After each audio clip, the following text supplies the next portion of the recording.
I'm putting together a table today to hold a rosin tabletop. And I thought I'd show you on the legs. I forgot to record for the cross braces, but I thought I'd show you how I put the shoulder on here for the leg. First thing I've done is I've measured the rosin thickness and the thickness of the crossbars. So I've got my table saw set to cut out for 2 inches. I put my blade where I wanted it height-wise, so I only leave a small strip on the board here. So what I do here, I have the crosscut sled, not really a sled, but the crosscut guide, and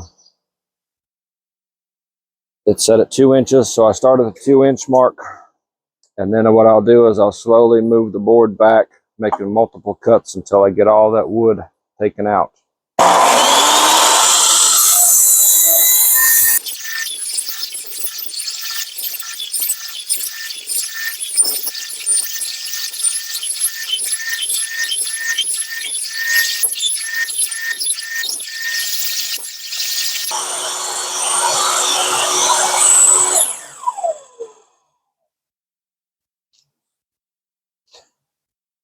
So now I have the ledge that I can set my crossbars on, my tabletop supports.